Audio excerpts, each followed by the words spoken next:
बिस्मिल्लाहिर्रहमानिर्रहीम। अस्सलाम वालेकुम नाजरीन, मैं हूं जीएम जमाली और आप देख रहे हैं डिजिटल के सबसे बड़े चैनल न्यूज़ पाकिस्तान का प्रोग्राम ए टू जी। नाजरीन, आज भी इस्लामाबाद में सुप्रीम कोर्ट और हुकूमत के दरमियान महाज आराई जैसी सूरत-ए-हाल बरकरार है, बल्कि इसमें इजाफा हो गया है, जिसकी वजह से मुल्क के सियासी व अदालती हालात मजीद अबतरी की तरफ जाते नजर आ रहे हैं। आज की अहम तरीन डेवलपमेंट यह है कि सुप्रीम कोर्ट के चीफ जस्टिस उमर अता बंदियाल की सरबराही में 3 रुकनी बेंच ने पंजाब और केपीके में सूबाई असम्बलियों के इलेक्शन के हवाले से मुकदमे की इन चैम्बर समाअत करते हुए स्टेट बैंक ऑफ पाकिस्तान को बराह रास्त हुक्म दिया कि वो पंजाब और केपीके इलेक्शन के लिए इलेक्शन कमीशन को रकम अदा करें। याद रहे कि गुज़िश्ता रोज़ कौमी असम्बली के इजलास के दौरान पंजाब और केपीके में इलेक्शन के लिए फंड्स फराहम करने के हवाले से फाइनेंस बिल कसरत राय से मुस्तरद कर दिया गया था। इस सूरत-ए-हाल में सुप्रीम कोर्ट की तरफ से स्टेट बैंक को फंड्स फराहम करने के लिए बराह रास्त हुक्म ने मुल्क में गैर मामूली सूरत-ए-हाल को जन्म दे दिया है, जिसके बाद हुकूमत और सुप्रीम कोर्ट के दरमियान तनाव मजीद बढ़ गया है। जी नाजरीन, इस सिलसिले में ज़्यादातर कानूनी माहिरीन सुप्रीम कोर्ट के इस इक़दाम को यानी स्टेट बैंक को फंड्स फराहम करने के बराह रास्त हुक्म को सुप्रीम कोर्ट के हुदूद और इख्तियारात से तजावज़ और हुकूमती इंतज़ामी उमूर में खुली मदाखलत करार दे रहे हैं। इन कानूनी माहिरीन का मानना है कि सुप्रीम कोर्ट का ये इक़दाम गैर आइनी व गैर कानूनी है, जबकि दूसरी तरफ पीटीआई के वकला उसे सुप्रीम कोर्ट का दुरुस्त और बर वक्त अमल समझ रहे हैं और चीफ जस्टिस की हिम्मत और जुर्रत को सलाम पेश कर रहे हैं। लेकिन हकीकत हाल यह है कि सुप्रीम कोर्ट के इस इक़दाम की वजह से अब हुकूमत और सुप्रीम कोर्ट के दरमियान बराह रास्त तसादुम तकरीबन शुरू हो चुका है।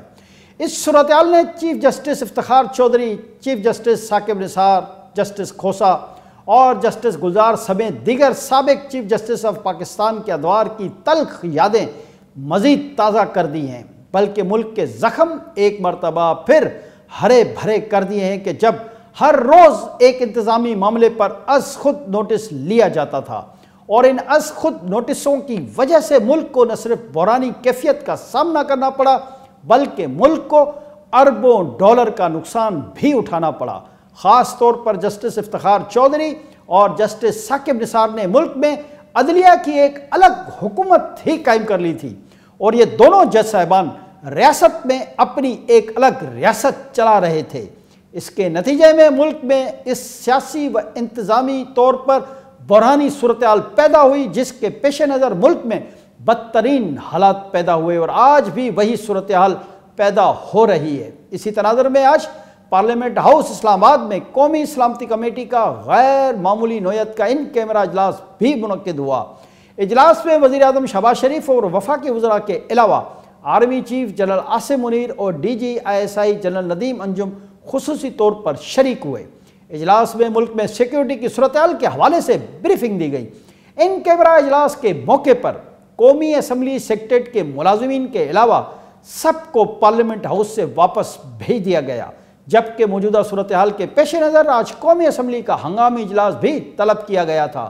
इजलास में अदालती हुक्मनामे के खिलाफ मजम्मती करारदाद कसरत राय से मंजूर कर ली गई। जी नाज़रीन, आइए अब हम सुप्रीम कोर्ट ऑफ पाकिस्तान में चीफ जस्टिस की सरबराही में 3 रुकनी बेंच की तरफ से मुकदमे की इन चैम्बर समाअत की तफसीलात आपके सामने रखते हैं।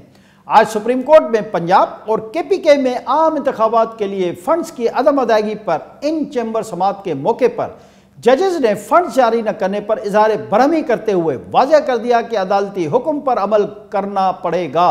चीफ जस्टिस उमर अता बंदियाल की सरबराही में 3 रुकनी बेंच में जस्टिस एजाजुल हसन और जस्टिस मुनीब अख्तर भी शामिल हैं।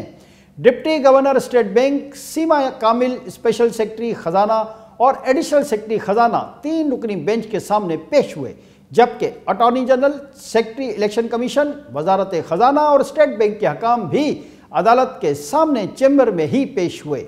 इस मौके पर अटॉर्नी जनरल ने कहा कि वफाकी हुकूमत फंड्स के इजरा के मामले में बेबस है। पार्लियामेंट ने हुकूमत को फंड्स जारी करने का अख्तियार ही नहीं दिया।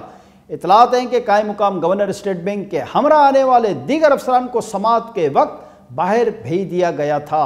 ज़राए का कहना है कि वजारत खजाना के स्पेशल और एडिशनल सेक्रेटरी के अलावा दीगर हकाम को भी समाअत के वक्त बाहर भेजा गया, जबकि अटॉर्नी जनरल, सेक्रेटरी और DG लॉ कमीशन समाअत के दौरान मौजूद रहे।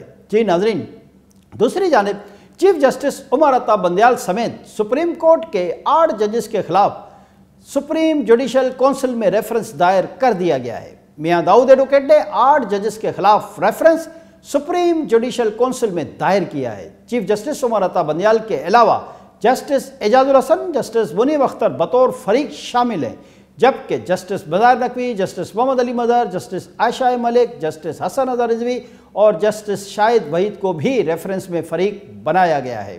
रेफरेंस में आइन के आर्टिकल 209 और जजेस कोड ऑफ कंडक्ट की दफ़ा 3 ता 6 और 9 को बुनियाद बनाया गया है। रेफरेंस में कहा गया है कि पार्लियामेंट के मंजूर करदा बिल को समाअत के लिए मुकर्रर करके इख्तियारात से तजावज़ किया गया, जिसके लिए 8 रुकनी गैर आइनी बेंच तश्कील दिया गया। रेफरेंस के मुताबिक supreme court practice and procedure bill के खिलाफ हुक्म इम्तना अदालती नज़ायर की खिलाफ वर्जी है। जजेस के खिलाफ रेफरेंस की कॉपी जस्टिस फायज़ ईसा, जस्टिस तारिक मसूद और जस्टिस मंसूर अली शाह को भी भिजवाई गई है। इसके अलावा रेफरेंस की copy chief justice Sindh high court और chief justice Lahore high court को भी भेज दी गई है। इन हालात में मुल्क में सियासत के साथ साथ अदालती और आइनी बहरान और भी ज़्यादा गहरा होता नज़र आ रहा है। जी नाज़रीन, इधर हुकूमत भी भरपूर अंदाज में अपनी आइनी व कानूनी जंग लड़ने के लिए तैयार नज़र आ रही है। इस सिलसिले में आज इलेक्शन एक्ट की शिक 57(1) और 58 में तरामीम के मामले पर पार्लिमानी कमेटी का इजलास मुनक्किद हुआ, जिसमें नवीद कमर को कन्वीनर मुंतखब कर लिया गया। इजलास में सेनेटर कामरान मुर्तज़ा, ताज हैदर, नवीद कमर, साबिर कायम खानी, मोहसिन राजा ने शिरकत की। कमेटी इजलास में अपोजिशन रुकन PTI के सेनेटर अली जफर शरीक नहीं हुए। पार्लिमानी कमेटी ने पाकिस्तान पीपल्स पार्टी से ताल्लुक़ रखने वाले नवीद कमर को कन्वीनर मुंतखब कर लिया। इजलास के दौरान कमेटी को बताया गया कि चीफ इलेक्शन कमिश्नर ने चेयरमैन सेनेट और स्पीकर कौमी असम्बली को इलेक्शन एक्ट में तरामीम के लिए खतूत लिखे थे। ब्रीफिंग में बताया गया कि शिक 57(1) में तरमीम की तजवीज़ है कि इलेक्शन कमीशन आम इंतखाबात की तारीख या तारीखों का ऐलान नोटिफिकेशन के जरिए करेगा। इलेक्शन कमीशन हल्कों से अपने नुमाइंदे मुंतखब करने का कहेगा। कमेटी को बताया गया कि सेक्शन 58 में तरमीम की तजवीज़ है कि इलेक्शन कमीशन इंतखाबात के नोटिफिकेशन के बाद इलेक्शन प्रोग्राम में तब्दीली कर सकेगा। वजारत कानून के हकाम ने बताया कि इलेक्शन एक्ट सेक्शन 57 और 58 में चीफ इलेक्शन कमिश्नर की मजवज़ा तरामीम ज़ेर गौर हैं। हमने इलेक्शन कमीशन की मजवज़ा तरामीम को कानूनी तौर पर तस्दीक करने के वक्त आइन को पढ़ा। आइन को पढ़ने के बाद तरामीम को फाइनल किया।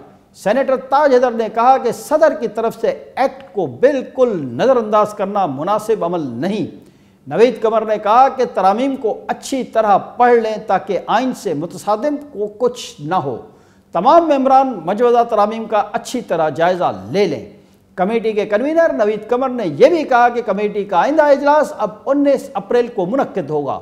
अब इस मजवज़ा आइनी तरामीम या इम्कानी तौर पर एक्ट से अंदाज़ा किया जा सकता है कि हुकूमत अपनी रिट कायम करने में किस कदर संजीदा है और कानूनी जंग के लिए मुकम्मल तौर पर तैयार नज़र आ रही है। जी नाज़रीन, आखिर में इन बुरानी और मायूस कुन खबरों के दौरान आज एक अच्छी खबर भी आई है कि जिसे आपके साथ शेयर करना हम बहुत ज़रूरी समझते हैं, क्योंकि मुल्क के हालात और सियासी व अदालती तनाव के पेश नज़र बहुत कम अच्छी और हौसला अफजा खबरें हम आपसे शेयर करते हैं। और वो अच्छी खबर यह है कि गुज़िश्ता 6 माह से ज़ायद अरसे से IMF ने पाकिस्तानी हकाम को जो शटल कॉक बनाया हुआ था, अब उसके खात्मे की उम्मीदें पैदा हो गई हैं और IMF की डायरेक्टर ने पाकिस्तान के साथ जल्द स्टाफ लेवल मुआहदा होने की नवीद सुना दी है, जबकि UAE ने भी पाकिस्तान को $1 अरब देने की यकीनदहानी करवा दी है।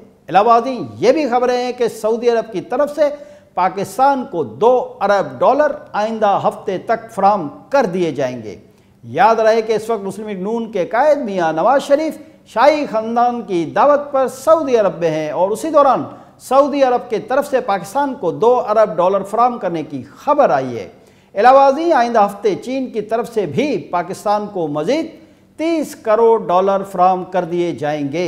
याद रहे कि चीन पाकिस्तान को पहले ही 2 किस्तों में तकरीबन $1 अरब से ज़ायद रकम फराहम कर चुका है। इस सूरत हाल की वजह से मुल्क की मईशत में इस्तेकाम आने के इम्कानात भी बढ़ जाएंगे और मुल्क के मुआशी हालात की बेहतरी की उम्मीद बांधी जा सकती है। आज के लिए इतना ही। अगले प्रोग्राम तक के लिए अपने मेज़बान GM जमाली को इजाज़त दीजिए। अल्लाह हाफ़िज़।